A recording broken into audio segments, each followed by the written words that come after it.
kemudian singkat cerita, ada seorang penduduk Quraisy itu dari kalau nggak salah dari Bani Kinana, malam-malam didatangi ke gereja, Pak. Gereja Quraisy didatengin karena sikap protes dia. Mohon maaf, dia buang air besar di gereja itu, lalu kotorannya dibelepetin ke dinding gereja malam-malam. Nah pas pagi-paginya pas kipingnya tukang bersih gereja ini kaget, ini siapa yang melakukan perbuatan ini? Nah akhirnya diketahui lah bahwa yang melakukan ini adalah orang Arab. Orang Arab mana? Orang Quraisy. Jadi Quraisy itu suku besar. Di dalam Quraisy banyak terjadi suku lagi. Nah suku Bani Kinana. Nah, singkat cerita, parahlah ini si Abraha karena terhina. Kenapa mereka melakukan itu? Ditanya itu. Karena mereka punya Ka'bah. Maklum dia orang Muslim, orang Kristen. Apa itu Ka'bah? Ka'bah itu bangunan suci yang dimiliki oleh orang bangsa Arab, di mana setiap saat mereka selalu ibadah di sana. Sejak kapan? Udah lama, udah berabad-abad mau di sana. Nah mereka nggak mau terjadi persaingan dan sebagainya. Makanya gereja mau dihilangin. Marahlah si Abraha. Abraha sebenarnya itu orang yang bijak, dia orang yang bijak, santun, gitu kan? Bukan digambarkan sebagai orang yang bodoh, enggak. Itu orang yang penuh perhitungan lah, orang yang biasa. Kemudian, nah karena lihat tempat ibadahnya diperlakukan sedemikian rupa, marahlah dia. Wah kalau gitu saya hancurkan Ka'bah.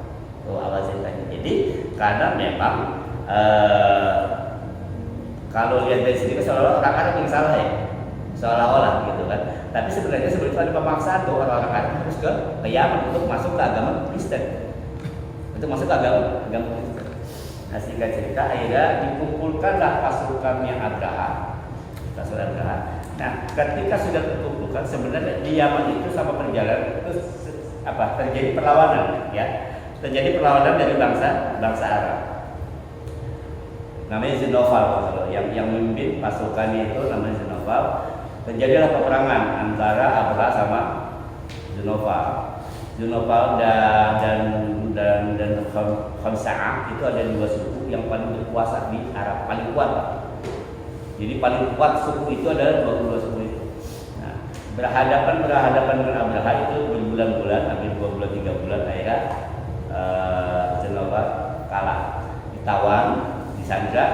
Karena Abraha nggak tahu Mekah, ditawan untuk menunjukin jalan ke Mekah, untuk menunjukkan jadi gaet ya, untuk menunjukin jalan ke Mekah. Nah kemudian di perjalanan sedikit berikutnya ketemu lagi sama Khosal tadi ya, terjadi perang lagi, kalah lagi, jadi sandra juga, nggak dibunuh Abraha, nggak dibunuh. Pasukannya tawanannya dibebasin, kemudian dia pimpinannya doang yang dibawa untuk nganterin dia ke Mekah. Nah kemudian ketika pasukan Abraha sampai di Taif, mereka berhenti istirahat. Nah di Taif itu penduduk Taif ini ketakutan begitu melihat pasukan Abraha. Akhirnya mereka nego supaya jangan dihancurkan. Nah, cuma si Abraha minta salah satu orang yang berani menunjukin Ka'bah di mana. Karena dia nggak pernah tahu Ka'bah kayak apa, dia nggak pernah tahu. Nah, akhirnya adalah seorang namanya Abu Lahab kalau salah, itu yang menunjukkan jalan ke sana. Nah, ketika sampai di dekat gerbang Mekah, bukan gerbang Al-Arab, tapi gerbang Mekah, itu sebelah utara misalnya. Kalau sekarang itu posisinya di dekat Mina. Jadi kalau kemarin kalau Bapak umroh itu bekas tentara gajah ada di situ, di sekitar Mina kalau sekarang posisinya. Di situ mereka beristirahat. Kemudian Abraham memerintahkan seluruh pasukannya untuk merampas seluruh kekayaan yang ada di Mekah. Karena yang namanya perang pasti bawa ghanimah, pasti bawa rampasan perang. Itu perintah Abraham langsung. Ya akhirnya dijarahlah seluruh harta, dikuras habis harta-harta pemilik kota Mekah. Nah, di antara harta itu ada untanya Abdul Muthalib. Siapa? Untanya Abdul Muthalib, kakeknya Rasul. Begitu dengar itu, lalu orang Abraha mutus ke Mekah. Cari siapa yang menguasai Mekah, saya mau bicara. Gitu kan. Nah, singkat cerita, orang ini datanglah ke Mekah mencari Abdul Muthalib sebagai Raja Mekah saat itu. Ya, Abdul Muthalib adalah Raja Mekah. Sebagai Raja Mekah, terjadi negosiasi, akhirnya diminta untuk nemuin Abraha langsung, Nah, singkat cerita, datanglah Abdul Muthalib ke tendanya Abraha. Saat itu Abraha sedang duduk di atas singgasana. Begitu Abdul Muthalib datang, kagetlah Abraha.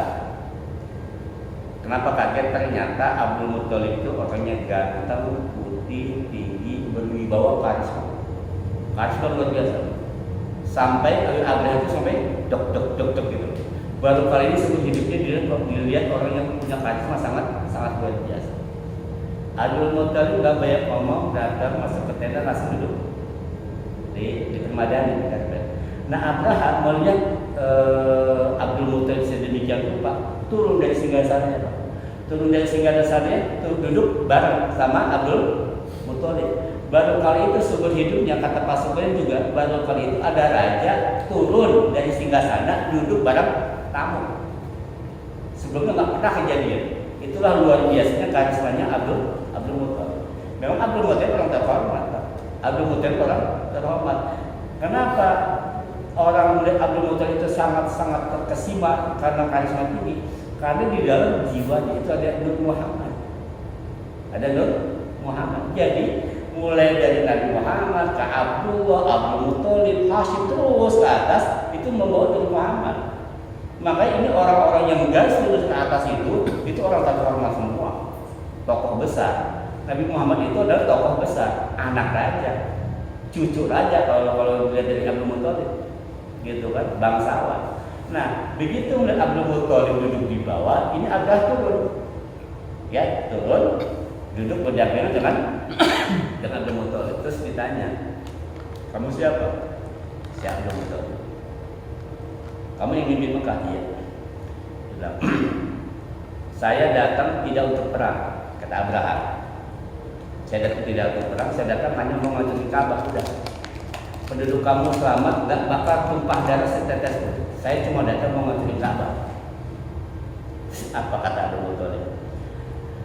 "Terserah Tuhan mau ngapain ke Ka'bah. Terus saya cuma minta kontak saya yang 200 balikin. Saya cuma minta kontak saya 200 balikin." Kaget Abraha. Aneh kamu. Kenapa? Dari dulu yang namanya seorang pemimpin itu mikirin rakyatnya dan daerahnya ketika terjadi serangan dari luar. Kamu malah bikin hartamu, kamu nggak bikin Ka'bah, rumah agamamu, keyakinan kamu. Apa kata Abdul Muthalib? Wah, setiap sesuatu ada Tuhan dan ada miliknya. Kontak itu milik saya. Nah, saya minta kontak saya. Kalau tuh mau ngancurin Ka'bah, silakan. Ka'bah mah yang punya. Ka'bah yang punya Tuhan, yang punya Allah. Terserah Allah mau kasih, maka terserah Allah. Kalau saya punya ontak itu yang punya saya. Kalau Ka'bah bukan punya saya. Tuhan mau hancurin silakan, nggak masalah saya. Saya cuma minta ontak saya aja. Benar, nggak apa-apa. Akhirnya dibalikin ontaknya. Abdul Muthalib. Nah, kemudian kata Abraham, saya kasih waktu 3 hari untuk kosongin Mekah. Nah, begitu kembali dari tenda itu, lalu Abdul Muthalib ngumpulin seluruh penduduk Mekah, ngasih tahu bahwa Abraham mau datang mau ngancurin Ka'bah. Gitu kan. Kita mah nggak bisa apa-apa, udah dilawan juga udah pasti kalah. Karena pasukannya sangat besar. Kita lawan ini cari mati. Sudah, kita lihat aja Allah maunya gimana. Kita tonton aja dari atas dari bukit. Gitu kan. Yang penting sekarang kalian semua keluar dari rumah, tinggal di Mekah, kita naik ke atas bukit. Jika cerita seluruh penduduk Mekah mengungsi, Pak, naik ke atas bukit-bukit di sekitar Ka'bah. Kan Ka'bah itu kan adanya di wadi, di lembah, jadi dikelilingin gunung. Nah, seluruh penduduk Makassar itu diinstruksikan untuk eksodus. Apa namanya? Mengungsi ya. Mengungsi ke Bukit Bukit. Yuk kita lihat. Tuh, lihat bahasa. Yuk kita lihat bagaimana pemilik Ka'bah ini berbuat terhadap pasukan